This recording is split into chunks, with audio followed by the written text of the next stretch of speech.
The men of Ephraim were called to arms, and they crossed to Zaphon and said to Jephthah, "Why did you cross over to fight against the Ammonites, and did not call us to go with you? We will burn your house over you with fire."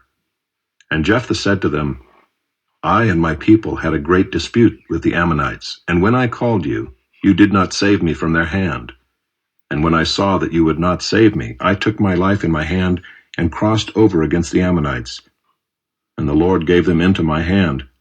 Why then have you come up to me this day to fight against me?" Then Jephthah gathered all the men of Gilead and fought with Ephraim. And the men of Gilead struck Ephraim, because they said, "You are fugitives of Ephraim, you Gileadites, in the midst of Ephraim and Manasseh." And the Gileadites captured the fords of the Jordan against the Ephraimites. And when any of the fugitives of Ephraim said, "Let me go over," the men of Gilead said to him, "Are you an Ephraimite?" When he said no, they said to him, "Then say Shibboleth." And he said, "Sibboleth," for he could not pronounce it right. Then they seized him and slaughtered him at the fords of the Jordan. At that time 42,000 of the Ephraimites fell. Jephthah judged Israel 6 years. Then Jephthah the Gileadite died and was buried in his city in Gilead. After him Ibzan of Bethlehem judged Israel. He had 30 sons and 30 daughters he gave in marriage outside his clan, and 30 daughters he brought in from outside for his sons. And he judged Israel 7 years. Then Ibzan died and was buried at Bethlehem. After him Elon the Zebulunite judged Israel, and he judged Israel 10 years. Then Elon the Zebulunite died and was buried at Aijalon in the land of Zebulun. After him Abdon the son of Hillel the Pirathonite judged Israel. He had 40 sons and 30 grandsons, who rode on 70 donkeys, and he judged Israel 8 years. Then Abdon the son of Hillel the Pirathonite died and was buried at Pirathon in the land of Ephraim, in the hill country of the Amalekites. And the people of Israel again did what was evil in the sight of the Lord. So the Lord gave And the people of Israel again did what was evil in the sight of the Lord. So the Lord gave them into the hand of the Philistines for 40 years. There was a certain man of Zorah, of the tribe of the Danites, whose name was Manoah. And his wife was barren and had no children. And the angel of the Lord appeared to the woman and said to her, "Behold, you are barren and have not borne children, but you shall conceive and bear a son.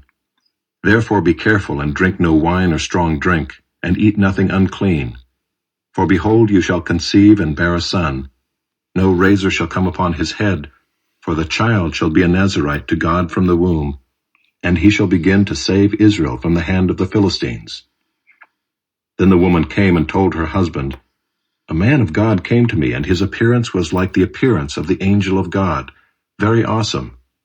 I did not ask him where he was from, and he did not tell me his name. But he said to me, 'Behold, you shall conceive and bear a son. So then drink no wine or strong drink, and eat nothing unclean, for the child shall be a Nazirite to God from the womb to the day of his death.' Then Manoah prayed to the Lord and said, 'O Lord, please let the man of God whom you sent come again to us and teach us what we are to do with the child who will be born.' And God listened to the voice of Manoah, and the angel of God came again to the woman as she sat in the field. But Manoah her husband was not with her. So the woman ran quickly and told her husband, 'Behold, the man who came to me the other day has appeared to me.' And Manoah arose and went after his wife, and came to the man and said to him, 'Are you the man who spoke to this woman?' And he said, 'I am.' And Manoah said, 'Now when your words come true, what is to be the child's manner of life, and what is his mission?' And the angel of the Lord said to Manoah, 'Of all that I said to the woman, let her be careful. She may not eat of anything that comes from the vine, neither let her drink wine or strong drink, or eat any unclean thing. All that I commanded her, let her observe.' Manoah said to the angel of the Lord, 'Please let us detain you and prepare a young goat for you.' And the angel of the Lord said to Manoah, 'If you detain me, I will not eat of your food. But if you prepare a burnt offering, then offer it to the Lord.' For Manoah did not know that he was the angel of the Lord. And Manoah said to the angel of the Lord, "What is your name, so that when your words come true, we may honor you?" And the angel of the Lord said to him, "Why do you ask my name, seeing it is wonderful?" So Manoah took the young goat with the grain offering, and offered it on the rock to the Lord, to the one who works wonders, and Manoah and his wife were watching. And when the flame went up toward heaven from the altar, the angel of the Lord went up in the flame of the altar. Now Manoah and his wife were watching, and they fell on their faces to the ground. The angel of the Lord appeared no more to Manoah and to his wife. Then Manoah knew that he was the angel of the Lord. And Manoah said to his wife, "We shall surely die, for we have seen God." But his wife said to him, "If the Lord had meant to kill us, he would not have accepted a burnt offering and a grain offering at our hands, or shown us all these things, or now announced to us such things as these." And the woman bore a son, and called his name Samson. And the young man grew, and the Lord blessed him. And the Spirit of the Lord began to stir him in Mahanadan, between Zorah and Eshtaol. Samson went down to Timnah, and at Timnah he saw one of the daughters of the Philistines. Then he came up and told his father and mother, "I saw one of the daughters of the Philistines at Timnah. Now get her for me as my wife."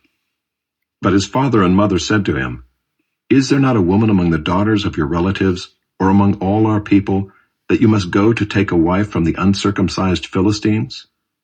But Samson said to his father, "Get her for me, for she is right in my eyes." His father and mother did not know that it was from the Lord, for he was seeking an opportunity against the Philistines. At that time the Philistines ruled over Israel. Then Samson went down with his father and mother to Timnah, and they came to the vineyards of Timnah. And behold, a young lion came toward him, roaring. Then the Spirit of the Lord rushed upon him, and although he had nothing in his hand, he tore the lion in pieces as one tears a young goat. But he did not tell his father or his mother what he had done. Then he went down and talked with the woman, and she was right in Samson's eyes. After some days he returned to take her, and he turned aside to see the carcass of the lion, and behold, there was a swarm of bees in the body of the lion, and honey. He scraped it out into his hands and went on, eating as he went. And he came to his father and mother and gave some to them, and they ate. But he did not tell them that he had scraped the honey from the carcass of the lion. His father went down to the woman, and Samson prepared a feast there, for so the young men used to do. As soon as the people saw him, they brought 30 companions to be with him. And Samson said to them, "Let me now put a riddle to you. If you can tell me what it is within the 7 days of the feast and find it out, then I will give you 30 linen garments and 30 changes of clothes. But if you cannot tell me what it is, then you shall give me 30 linen garments and 30 changes of clothes." And they said to him, "Put your riddle, that we may hear it." And he said to them, "Out of the eater came something to eat. Out of the strong came something sweet." And in 3 days they could not solve the riddle.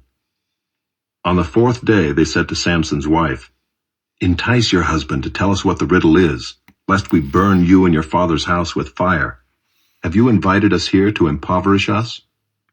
And Samson's wife wept over him and said, "You only hate me, you do not love me. You have put a riddle to my people, and you have not told me what it is." And he said to her, "Behold, I have not told my father nor my mother. And shall I tell you?"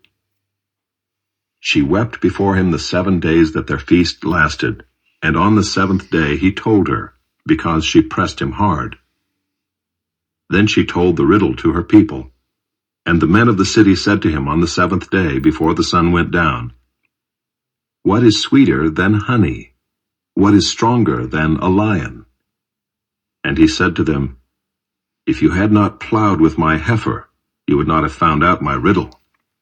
And the Spirit of the Lord rushed upon him, and he went down to Ashkelon, and struck down 30 men of the town, and took their spoil, and gave the garments to those who had told the riddle.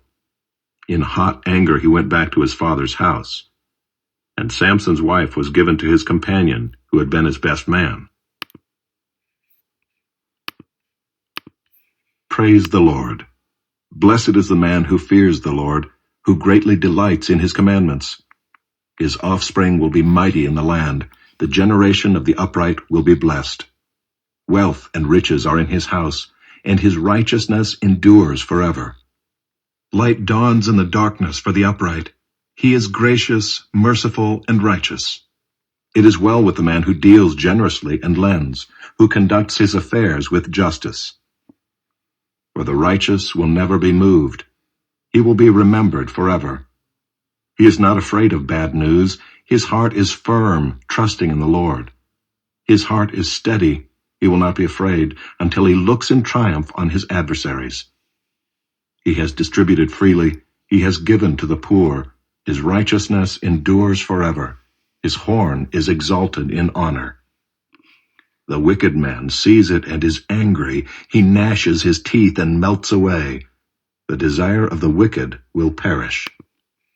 And I, when I came to you, brothers, did not come proclaiming to you the testimony of God with lofty speech or wisdom. For I decided to know nothing among you except Jesus Christ and him crucified. And I was with you in weakness and in fear and much trembling. And my speech and my message were not in plausible words of wisdom, but in demonstration of the Spirit and of power, so that your faith might not rest in the wisdom of men, but in the power of God. Yet among the mature we do impart wisdom, although it is not a wisdom of this age or of the rulers of this age, who are doomed to pass away. But we impart a secret and hidden wisdom of God, which God decreed before the ages for our glory. None of the rulers of this age understood this, for if they had, they would not have crucified the Lord of glory. But as it is written, what no eye has seen, nor ear heard, nor the heart of man imagined, what God has prepared for those who love him. These things God has revealed to us through the Spirit. For the Spirit searches everything, even the depths of God. For who knows a person's thoughts except the spirit of that person which is in him? So also no one comprehends the thoughts of God except the Spirit of God. Now we have received not the spirit of the world, but the Spirit who is from God, that we might understand the things freely given us by God. And we impart this in words not taught by human wisdom, but taught by the Spirit, interpreting spiritual truths to those who are spiritual. The natural person does not accept the things of the Spirit of God, for they are folly to him, and he is not able to understand them because they are spiritually discerned. The spiritual person judges all things, but is himself to be judged by no one. For who has understood the mind of the Lord so as to instruct him? But we have the mind of Christ.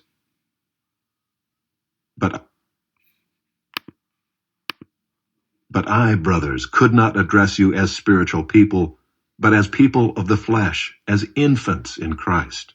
I fed you with milk, not solid food, for you were not ready for it.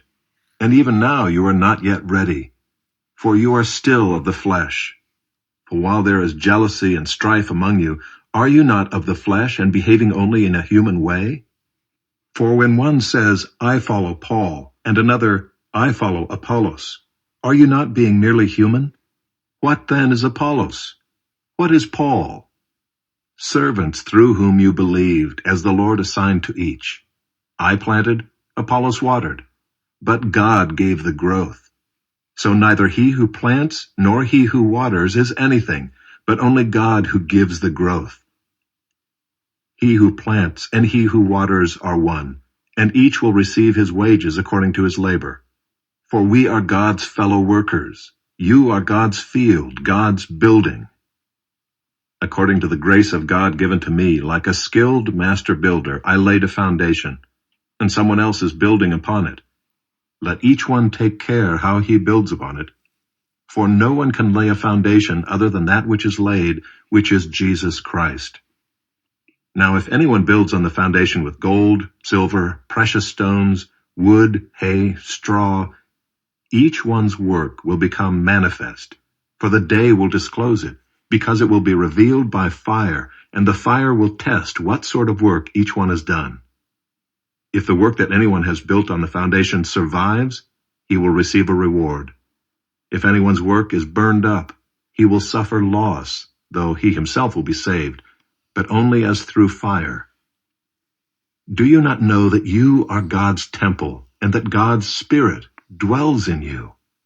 If anyone destroys God's temple, God will destroy him, for God's temple is holy, and you are that temple. Let no one deceive himself.